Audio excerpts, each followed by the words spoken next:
Messi. Oh, what a goal that is! Hi, my name is Constantine. I'm the former Indian National Team manager, and thank you ever so much for listening to the Bola Bola Show.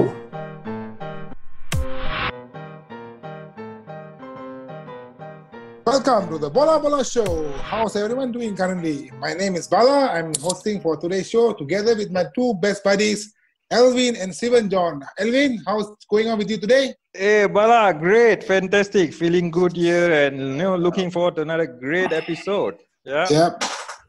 So, what about you, Steven? Hey everyone, I'm feeling great as well, and of course, today we got an interesting episode as well.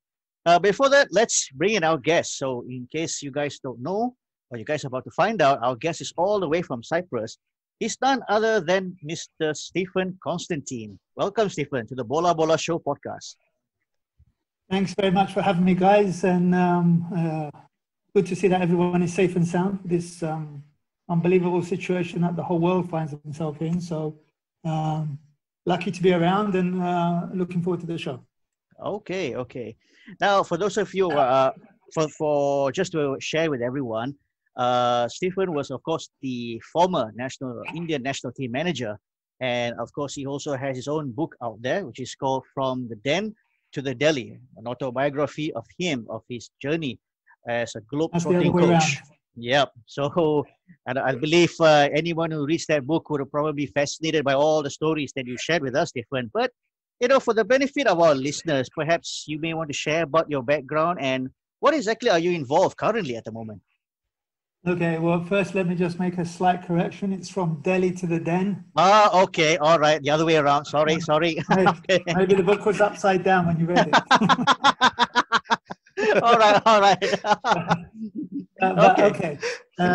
So, my background. I don't know where to begin. I've coached in England at the Championship at Millwall, some clubs in Cyprus, some clubs in Greece, 6 national teams at the moment. Currently, with the situation, I had lived away from my house. We're based in Cyprus. Geographically, Asia is across the sea. Africa is also there, and very close to Europe. Obviously, Cyprus are in the EU. So geographically, it's quite a good place to be. Mm-hmm. Okay. I went to India in 2015. And obviously, I was there till 2019. But at that time, I had not lived in my own house for 6 years. I hadn't seen my wife and my 3 daughters for quite some time. When I say, okay, you come home with international duty every 2 months, 3 months, you can get away. But so of the 6 years, maybe I saw my wife and kids for 1 year out of that in total. My objective was to qualify India for the Asian Cup. And it was always in my head that after that, I needed to go home and spend some time with my family. And I must say, not even realizing it, I really needed that. So, and then obviously, I'm looking to get back into the game, but then we had this COVID situation. So, it's extended my time at home, and my immediate family and my wife's family are okay. So no complaints, and a great chance to reconnect with them. Of course. Time I'm watching the games now that they're beginning to open, but I've done quite a lot of seminars, podcasts, webinars, talks to various national associations on. We came up with the developing a winning culture, and I've presented that quite a few times to quite a national associations around the world, and trying to keep as much as up to date as you can. So that's it. Okay. All right, Stephen. So, you have arguably one of the most colorful journeys, as a football manager. You worked in Cyprus, Nepal, India, Rwanda, and Sudan, amongst a few. So, it must be quite a challenge, adapting to each and every country. So, can you share with us, some of the challenges that you have faced throughout your career? Yeah, look, I think you're right. I'm known for going in and fixing difficult situations. Most of the teams or clubs I've been to there's obviously a problem. There's always a problem when they remove the coach. Something is not right. But I think the big challenge is understanding exactly what the federation or the club wants. And then you look at them and you think, well, what have they done in order to put themselves in a position to think like that? So, for example, if we talk about India, when I first went there, they said, "Oh, coach, we want the 2018 World Cup." Guys, you know, we need to qualify for the Asian Cup on a regular basis. I think the 2 times India were in the Asian Cup, they were invitationals. The second one was a 6-nation tournament, I believe, in India, and qualified. So India went, I think it was 2011 they qualified. So they didn't. It wasn't the normal route as it was now, where you go into group stages, you qualify. So we need to qualify on a regular basis for the Asian Cup before we can think of the World Cup. So that's one of them. The other one is the pulse of the team. What do the players want? What are the aspirations of the players? And to do that, you have to embed yourself in the local culture. So I think I'm very good at doing that, which is, I believe, what has helped me in my career, whether it's in Sudan or in Malawi or Nepal, India, it doesn't matter. Going back to England, again, you have to change your mindset. And I think those are probably the 2 biggest challenges: understanding what the club or the association want from you. What have they done in order to prepare for that? So in India, we hadn't done anything to prepare ourselves for thinking about the World Cup.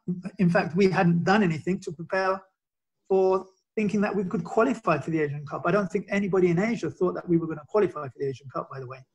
So it was quite a lot of things. And I have to say that the All India Football Federation gave me everything they possibly could. And otherwise this doesn't happen. Okay.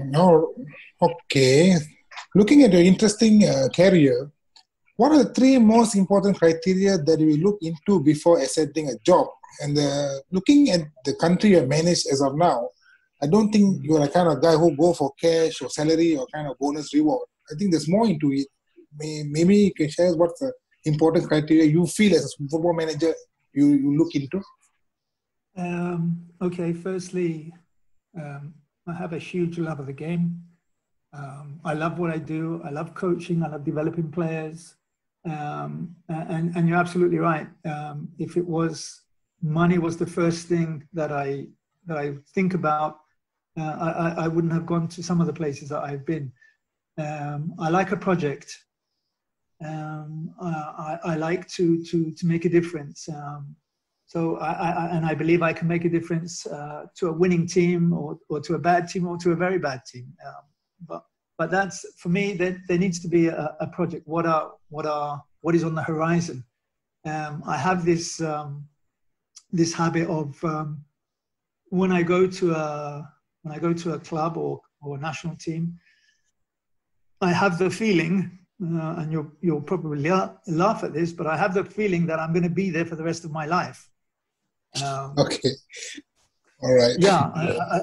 No. What I mean by that is that as soon as the ink is dried on the paper, I'm going to look at what's coming in terms of under 19s, under 17s. In all my national team jobs, I have been physically the coach of both the senior and the under 23 team. Yes. Okay. That saves the association a lot of money, But more importantly, the continuity going through the senior team down to the under 23s. Same staff, all the staff is the same. So the staff that you would have for the senior national team, they will be the staff that the under 23s have. So that there's that continuity. Everybody knows exactly what's going to happen, when it's going to happen, what time it's going to happen, why it's happening, where it's happening. And that's, I think, is very important. So if I went to a club, for example, my first port of call would be to the academy and ask them, what do we have? What do you think is going to, what players do you think are going to make the first team? And I will take an active interest. I will help the coaches there. I will help the players there, because I love my job. I'm completely obsessed with it. So I think, I don't know if that's 3. It needs to be a project. I want to be involved with the academy as much as possible. Obviously not take anybody's job, but I want the academy coaches, who are the most important coaches in any club, to know that their work is valued, and that the players that they are working with day in, day out, are going to be seen by the senior coach, because I have that interest. So. Okay, interesting. Now, of course, talking about the Indian national team, which I think probably is the one team that played a big part in your career. Under your guidance, you broke India to the top FIFA 100 ranking, and you also basically helped them to qualify for the 2019 AFC Asian Cup. Where does this achievement rank in amongst the many in your career? Well, I think it's got to be one of the very special times. Obviously, in 2015, the place was a mess. We had a over 30 average age of a squad. Didn't know how to win. No discipline on or off the pitch, and it was just a mess. So I mean, for me, there was only one way, and that was up. But I must say, I had a lot of very good people around me. We brought in some people from outside. Quite a few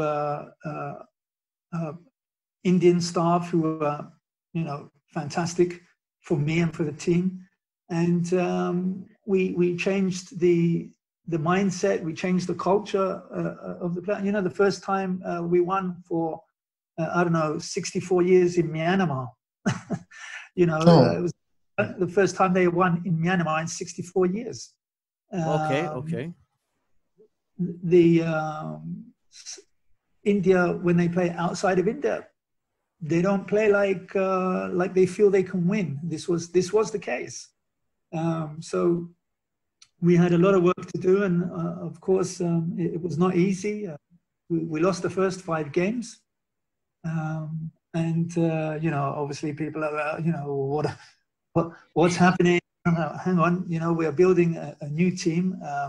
Unfortunately, we can't have them for 3 months or 4 months at a time. So these things take a little bit of time. And of course, Mr. Patel and Mr. Kushal Das, the President and General Secretary, respectively, they gave me the time. And because of their giving me the time, they got exactly what they deserved. And that was the Asian Cup finals appearance.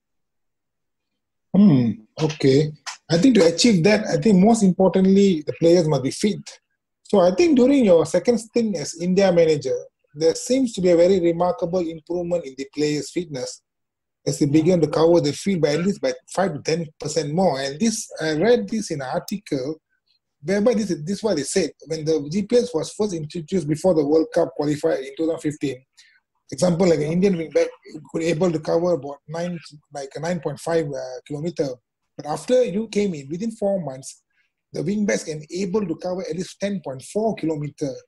So it makes a question whereby is what measure did you implement on the fitness and tactical understanding within a short period of time, whereby in a short term is how you made India to play as a blue tiger? Okay. I think my outlook to the game, my teams are always hardworking. we may not be the best quality teams, but we will outwork you, and that starts the day that we come into the club or the association. No one's going to give us anything. No one cares of what we do, but we must care. So we must look after ourselves on and off the pitch. We must have the right attitude. And you know, there was people in India who questioned the team, the tactics, certain players. But I picked players that would fit the system. I picked the players that I knew that would do what we needed them to do on and especially off the ball. Okay, the game is played off the ball. You have a game, if you are a top player, maybe you have the game at your feet for 2 minutes. Okay, so obviously you're going to have more touches. What are you doing? People like to say, no, football is played with the ball. Yes, it is, but for how long do you have the ball in your feet during the game? If you are a top player in midfield, maybe it's 2 minutes. And we did stopwatches, tests on central defenders, on right backs, on left backs. And so you need the right mindset. You've got to understand, India, we're not a big team. So when we go and play Iran and Oman and Uzbekistan and China and these kind of teams, that we are going to spend quite a bit of time without the ball. So we need the players who are going to make it count when they do have the ball, but just as important, the work rate off the ball. And if that work rate is as good as the other team, then you give yourself a chance. So it's not rocket science. It's just that we have to understand how the game is played today. And for me, when we brought the GPS system in 2015, it is not necessarily, as some people call it, this measures how much distance the players cover. That's not what we use the GPS for. It doesn't matter if you cover 15 kilometers in a game. If you lose, you lose. So you've been running around doing nothing because you've just lost the game. But what it does for us, it gives us, there are about 90 different variables.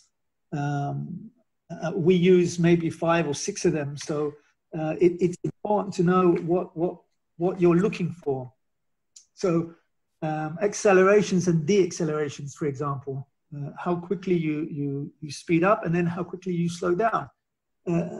Now, during the course of a game, how many of those do you do? Okay, on average, there are about 140 times where you do this. So in training, we train that. We will do, if we have a game on Saturday, before the game, we will do maybe 350 accelerations and deaccelerations before the game, because we are preparing our muscles for what's going to happen in the game. So the GPS gives us so much information, and more importantly, we keep our best players on the pitch. Okay, we didn't have a muscle injury in 4 years with the national team in India, not one. And that's because we have the technology. I had a super guide, Danny Deegan, who's worked for me for 5-6 years.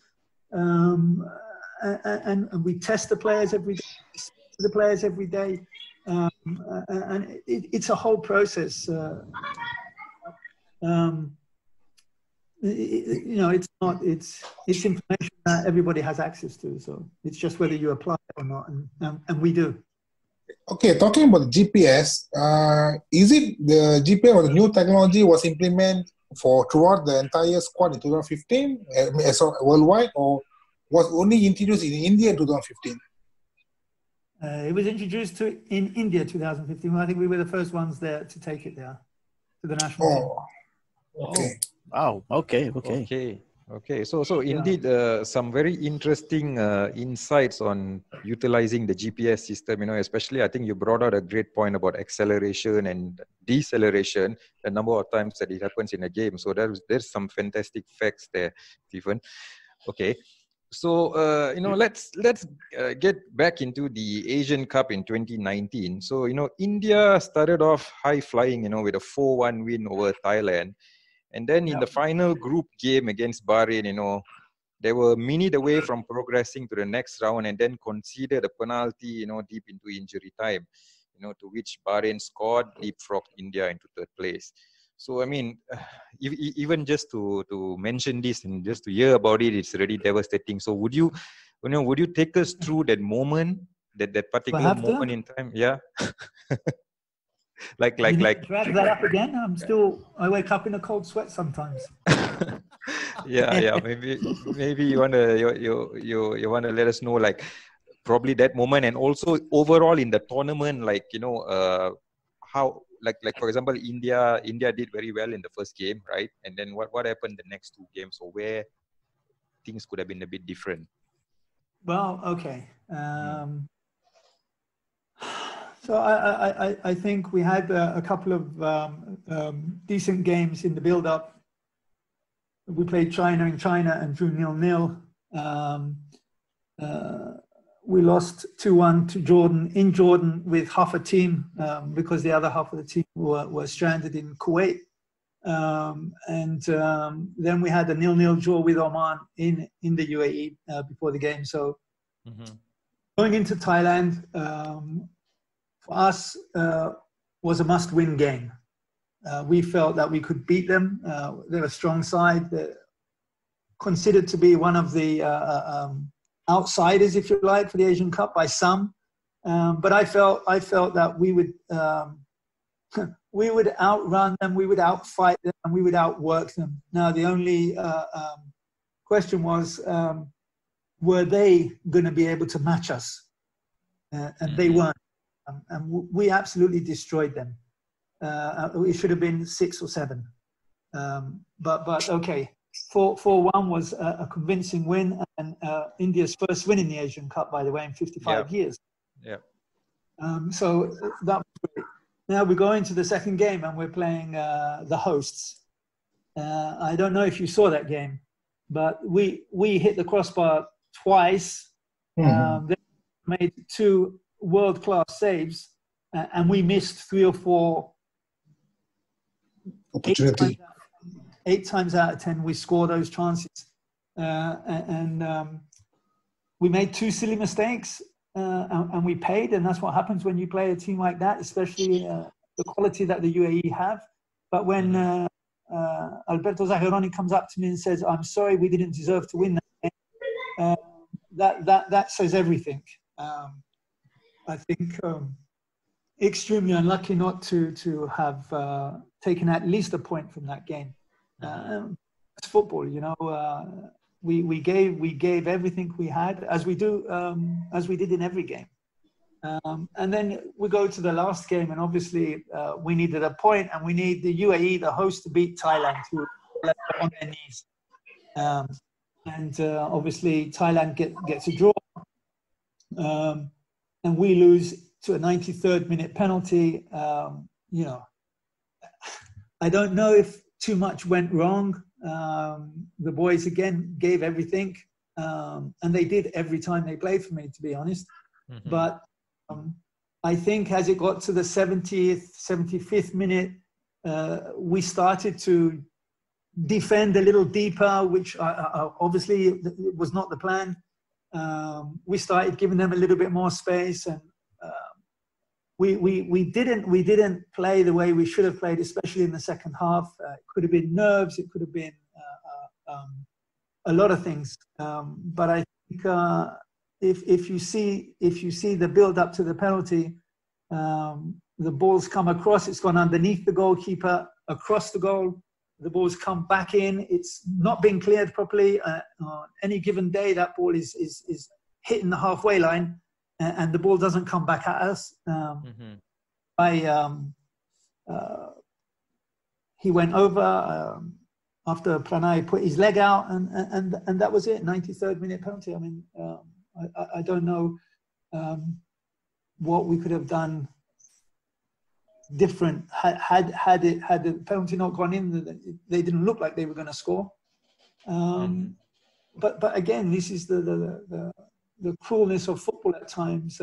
We deserved to go to the last 16, that's for sure. But you don't always get what you deserve. extremely proud of the players and the work and the staff. Amazing staff that we had. And it's just one of those things. Would I have changed anything? No, I wouldn't. I wouldn't. I think perhaps, but again, in the second at half time, I said to them, guys, don't sit back. Let's go and win this. Get the win. Don't sit back. If you sit back, we're asking for trouble. And you know, we were the second youngest team in the Asian Cup. 14 of the 23-man squad were under 23. 4 of them were under 20. Wow. So when you consider what they had done in my time, I think it was absolutely outstanding from them. We just didn't have that little bit of luck that you sometimes need at the end. Why couldn't he hit the crossbar with the penalty? You know, why couldn't the goalkeeper save it? You know, it's why couldn't he slip like John Terry? You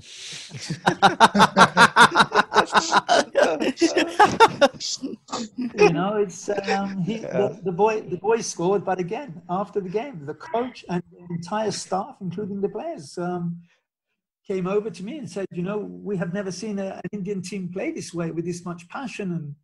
And again, we were fortunate. This is what Zakaroni said, the UAE manager, and then Bahrain, the staff, the players were coming and saying, Coach, wallah, what a great team.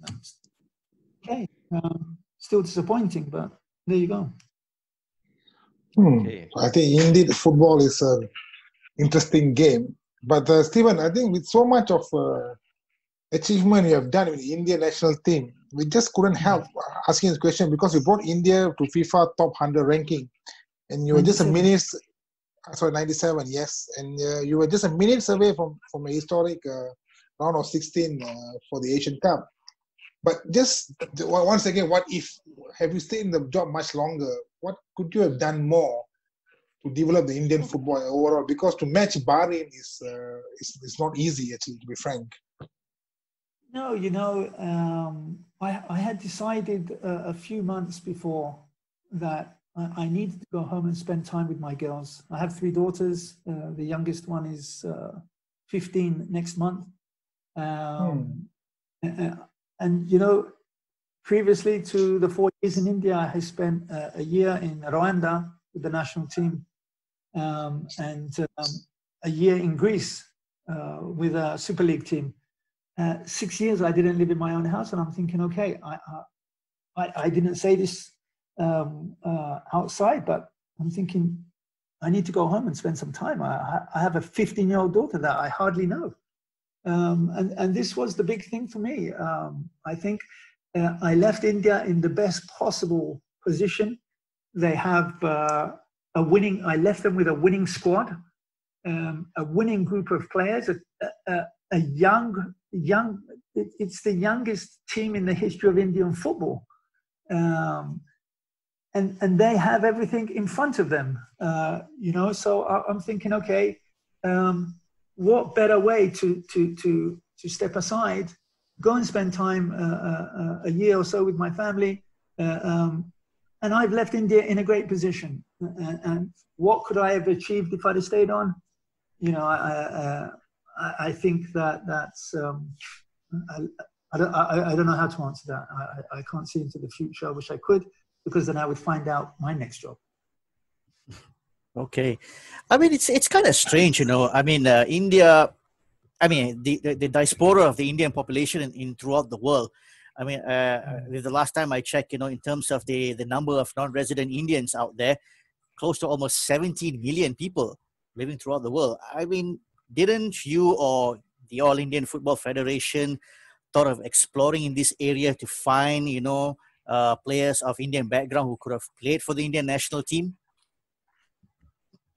Ivan, you know me a little time now, yeah? What do you think? Well, I would have think probably you would have wanted to, because you know, it would have helped to boost the national team, you know, knowing the fact that these players they train, they compete in a much competitive background. You know, they probably will bring a lot more in terms of, you know, the culture, the attitude that will help, you know, the Indian football players back in India. Yeah. Well, you're absolutely right. I tried extremely hard from the day I first got there. In fact, we even had Danny Bart, who was at that time captain of Wolves.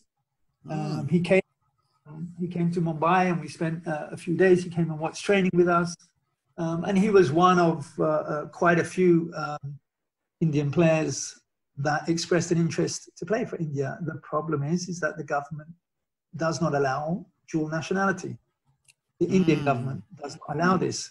And there is a paragraph in the constitution that says so.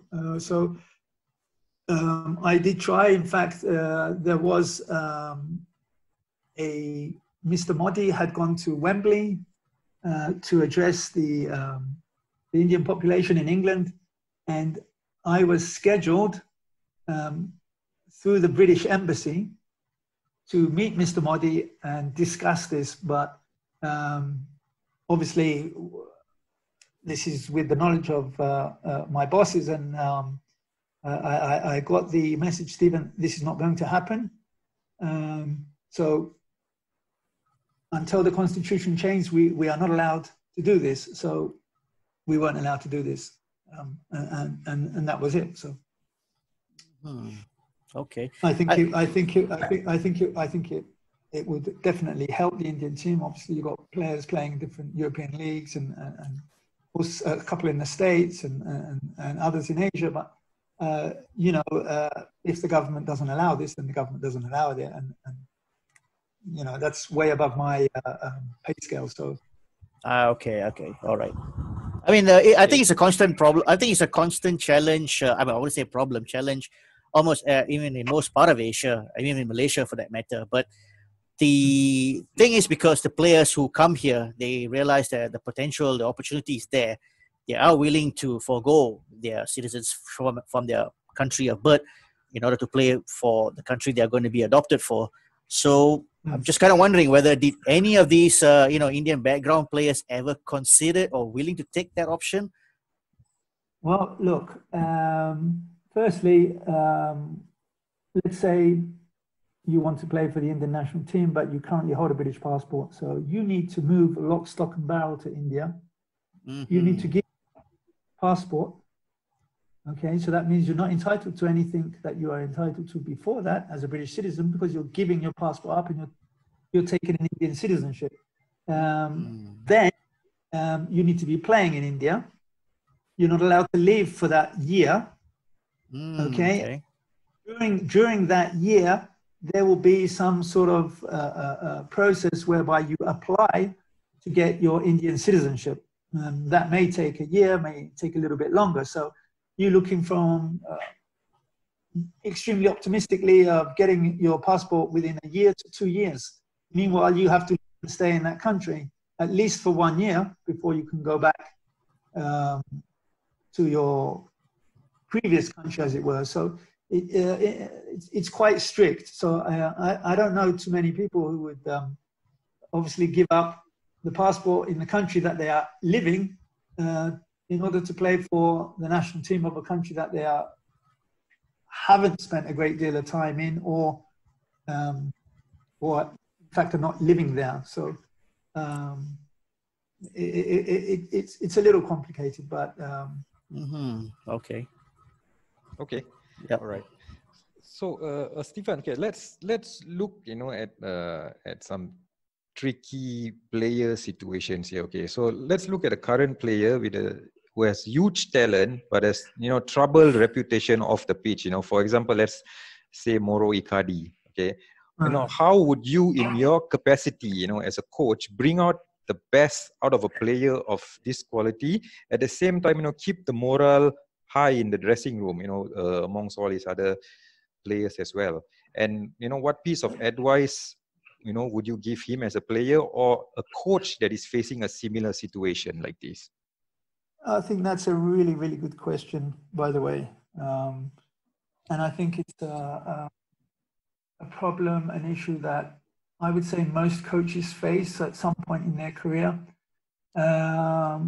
My personal feeling is that every player is different. They're not the same. And I think too many times we think we're all the same, and they're not. None of them are the same, unless you've got twins, and even the twins are not the same. Yeah. You know, so Yeah. I really think, personally, I invest a great deal of time in getting to know the players on and off the pitch. That doesn't mean I hang out with the players and we go to bars and have coffees and that, but I want to know about the player, his family, his wife's pregnant, they're having a baby. I want to understand the player and how he thinks as much as possible. To do that, you need to spend time with them. So, you know, when you're training with teams in national teams, of course, it's a little bit more difficult, but I went around India, I went around Rwanda, I went around Malawi, and I met the players. Even though it wasn't national team camps, I'd go and see them after games. I would spend a bit of time and try to understand, you know, how they think. So, and I honestly think if the player feels that you have empathy for him, if he feels that you really care, I think the player will do the right thing 9 times out of 10. We all make mistakes, but it's what you do after the mistake. How do you fix that mistake? And I think it's very, very important for coaches to do that. It doesn't mean you're best friends, and I don't have favorites in teams. I just have workers. Who wants to work? Come in. And if you want to work, I can make you better. I can't make you better if you don't want to be. And your attitude, okay, we talk about players with bad attitudes. Inevitably, at some point, they're going to hurt the team. So obviously, you're looking for players with good attitude. But why does, for example, you're talking about Icardi?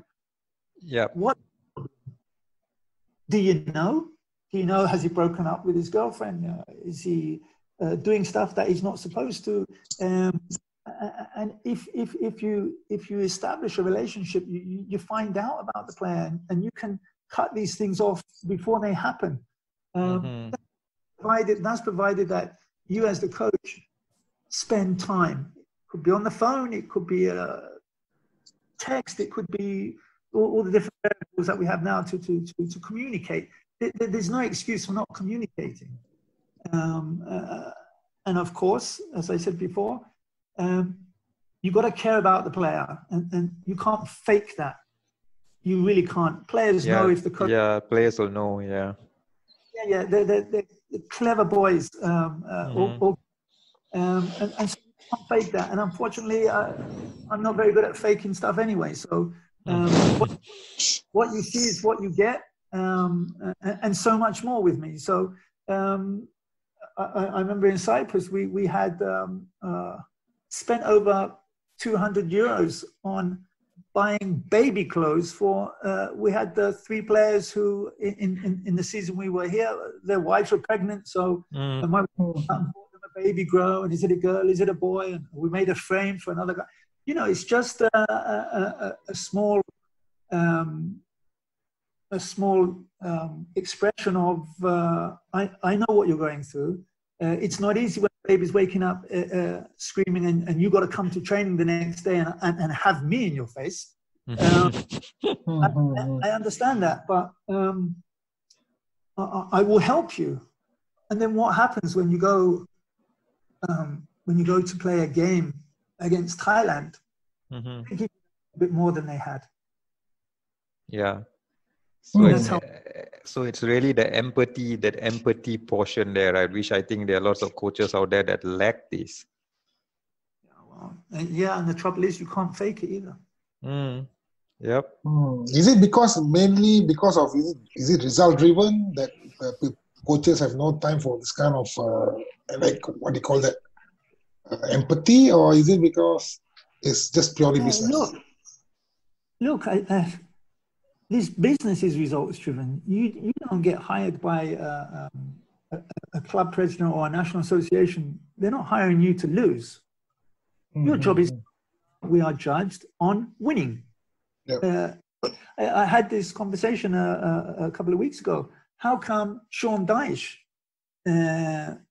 or the guy at Sheffield United, who have kept Sheffield United in the Premier League, never mind they're trying to go into the Europa League, or the guy at Wolves. They didn't get relegated. They finished in the top 8, I think it was last season, and they're on course to do that again. Yep. But if you win any trophies, what did you win? Excuse me, I just made sure that we're going to be paid another 170 million from sponsorships. I kept the team in the division, and those guys don't get the credit. But going back to your initial thing, it's I want the players to do well. I have a personal reason for them doing well, because if they do well, it means I'm going to win.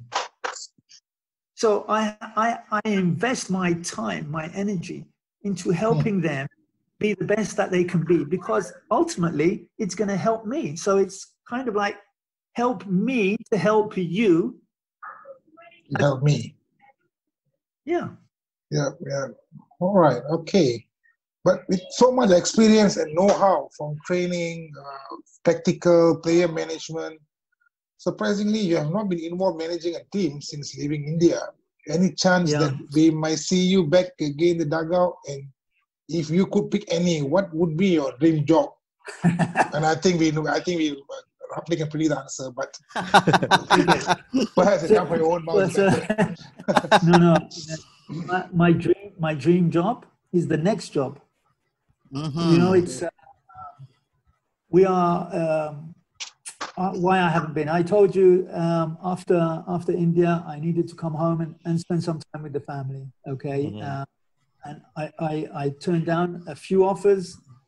Some were good, some were not good, and some I just didn't want. There wasn't enough there for me. And when I say enough, I mean I need a project. I want something that I can stay there for 2-3 years and do something. I'm not a short-term guy. I look ahead. I try to develop players. So it needs to be a project for me. I'm not going to take any job for the sake of taking it.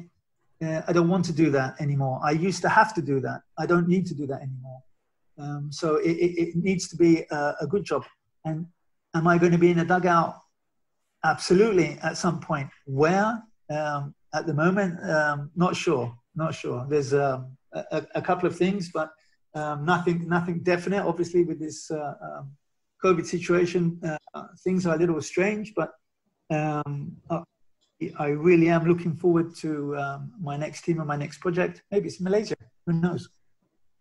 Wow, we'll certainly look forward to you coming to Malaysia. Coach a team. Yeah.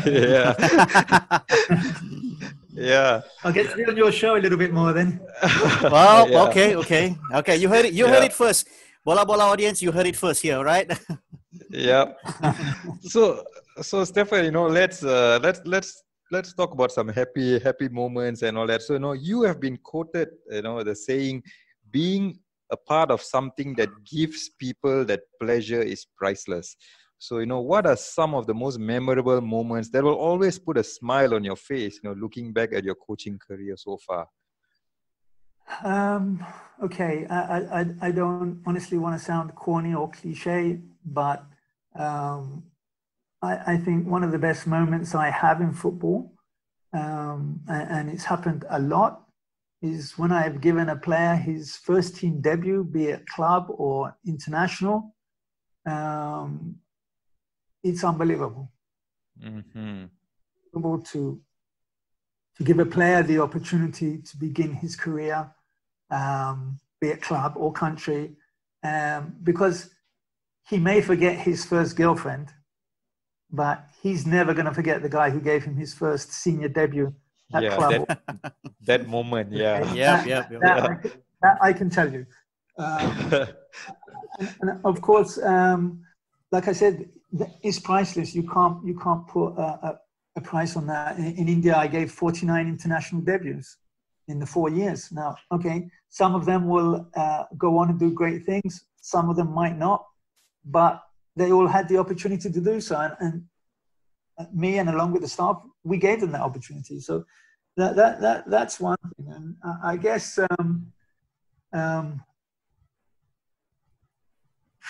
I'm just in love with the game, so I love everything about it, even the bad stuff.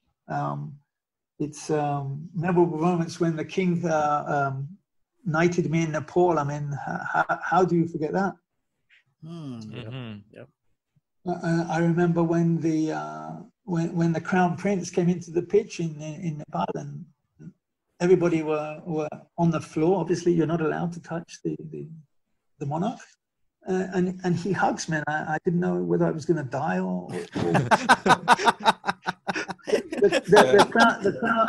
the crown prince has just hugged me in front of 35,000 people. And it's like, oh my God, it's priceless moments. Priceless. As you say, when we scored the goal that guaranteed us qualification to the Asian Cup, I've had so many fantastic memories. I mean, in India, the first time we beat Vietnam in the LG Cup, we were 2-0 down after 20 minutes, and 40,000 people absolutely hoping that we were going to get hammered, and we won 3-2. And there's so many. I mean, I've been very lucky. I've had fantastic staff.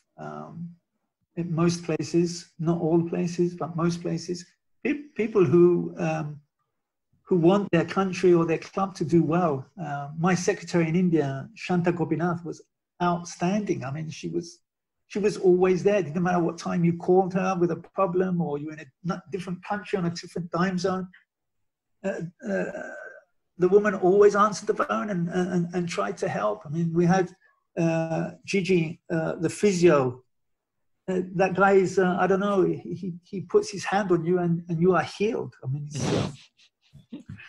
some fantastic people I had. So, but I think every day you are in the game, it's a good moment. Right. Okay. I mean, one last question, Stephen. I mean, what's your take on the current climate of Indian football with the possible merger between ISL and I-League? I know during your time, there was a bit of tug of war between these two sets of league, because both clubs, they run on a total polar opposite of practice in football. I just want to take your view on what do you think of how this is, based on the current situation moving forward. Okay, so my feeling generally about the ISL was good. We'll have some foreign coaches. And let me underline this, that come to India, let's say Malaysia, for the right reason. The right reason being develop the players and do your job. We have quite a lot of people go to jobs just to take the job. They don't win or lose because they've got their contract, and they don't work hard. I can't stand that. But a lot of the guys who came into the ISL, managers and coaches in India, they came with good intentions. Okay, the issue for me was 6 or 7 foreigners, not good. Why not good? Because obviously, as a national team coach, I want to see the Indian players play. I don't want to see Diego Forlan. I can't pick him for India. If I could, then I would go and see him. So that was the one issue. Now, if you look at the two leagues, you've got the ISL and the I-League. All I care about are that Malay or Indian players are playing. That's my only interest. So if the I-League is here and the ISL are paying more salary, they're going to attract the better and bigger foreign players, that's fine. They have rectified the problem that I've been telling them for the last 5 years, is reduce the amount of foreigners. It's now 3 plus an Asian, which should have been from the beginning, in my humble opinion. But as you said, the ISL kind of ran themselves, as it were. But the players that were coming into the ISL, some of them were really, really good, and some of them were not.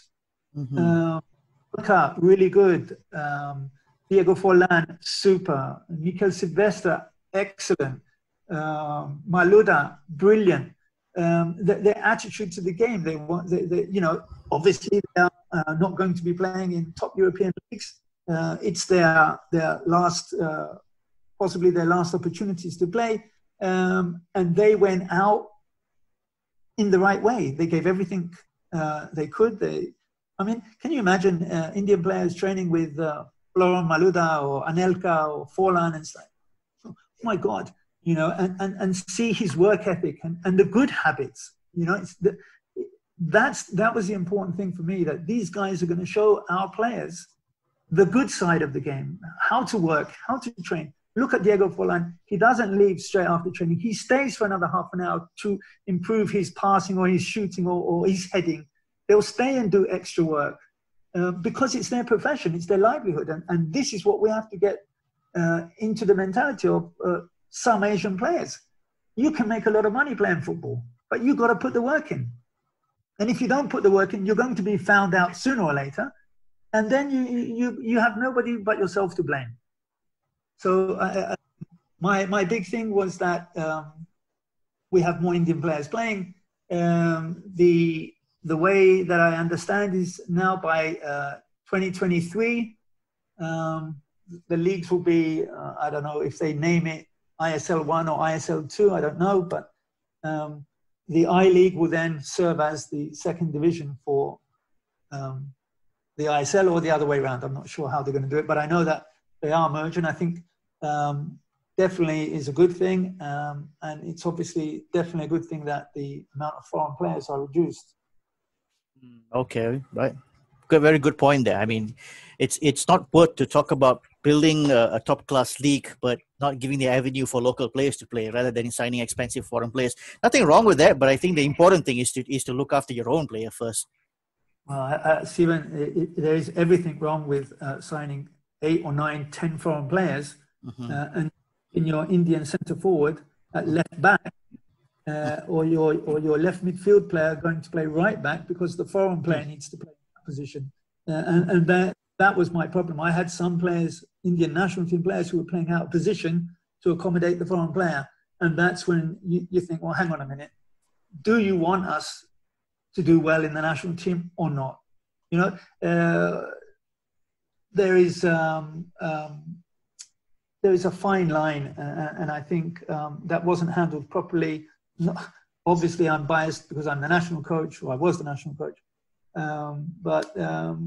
Yeah, I think it was important that those players, foreign players, they came in and they made a difference, and I think for the most part they did. As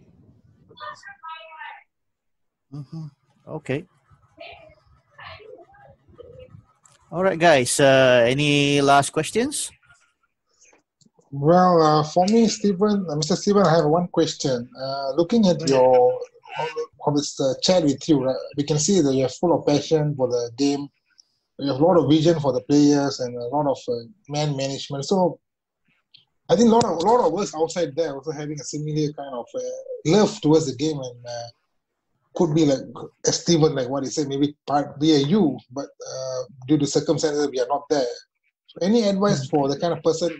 How should they, what should they can do to develop, or at least for the love of the game? Sorry, I'm sorry, I didn't follow the question. What could basically to be Mr. Stephen himself, basically, like in case to have to manage team, even the local team, what necessarily required? Is it experience, or is it knowledge, or is it a course? What actually required? Look, I have done quite a few courses in my time. I've delivered courses for FIFA for the last 20 years. Some of the things that are on the courses you don't get, life experiences. I think the most important thing is a love of the game. And when I say the game, I don't mean just what happens on the field, but off the field. I told you earlier, I love everything about it, even the bad stuff. Because if you don't have the bad stuff, you don't appreciate the good stuff. And I think losing the game with Bahrain was a bad moment. But look what we achieved. When we started, there were a lot of bad moments, but you fight, you have to be patient, you have to believe in yourself. Of course, all of those things that you said, you need knowledge. If you have no knowledge, then how are you going to lead a group of men? If you're not willing to put your neck on the line, if you're not afraid to get the sack, how will you lead? How will you be an example to other players and your staff? You know what I did once in India? I arranged for them to go to a military camp. I didn't tell the players. In fact, I didn't even tell the staff. It took me 4 months to get permission to go on a military base in India. We had 28 players, I believe, and 10 staff. We get to this the thing, and I told them, "Oh, the training pitch is in the back of these barracks. They're lending us the pitch because they're doing work on the other pitch." Long story short, we get to the sergeant major was there. We had 12 Indian military personnel, helmets, guns, 30, 40 kilo packs on their backs, and they ran the assault course. There was no nets, there was no helmets for us. And we had to follow them. And the guy says, "Who's the boss?" And everyone looked at me, and of course I said, "Yeah, it's me." He said, "Well, you go first. Don't do anything that you wouldn't ask the players to do if you can't do it yourself." So I did it. There were 21 obstacles. I completed the course. Okay, the players ran past me, absolutely. And you know what? Every member of staff did it as well, and I didn't ask them to. So what I'm trying to say is, you have to be a leader of men. You have to lead by example. You have to be honest. You have to have empathy. Of course, you need to have knowledge. But a love of the game, I think, is always going to be there. Okay. On my side, Stephen, so it's a great honor to have you here on this show. You sharing your insights with us. And thank you so much for your time, sir. Yep. Thank you for having me, Alan. I appreciate it. Yeah. And of course, Stephen, I mean, your story is one amazing story. And if I may advise to our listeners out there, please go out and let me get this correct, From Delhi to the Den. Okay, get that book. Trust me, it's money well spent. You will enjoy the story as much as I did. You love football, you'll love the story. Okay, do check it out. And once again, Stephen, thank you so much. Thank you so much for being in our show. Any last words? No, it was a pleasure talking to all of you. Hopefully I see you on the far coast at some point in Malaysia. Okay. Yeah, so it'll be from Delhi to the Den to Kuala Lumpur, maybe. Yeah? No, it will be from Kuala Lumpur and then. Oh, yeah. Okay. Wow. This has been an enjoyable conversation. Yeah. Thank you so much, yes. guys. Thank you so much. Thank you so much for having me. Keep in touch, Sivan and guys. Okay. We'll do.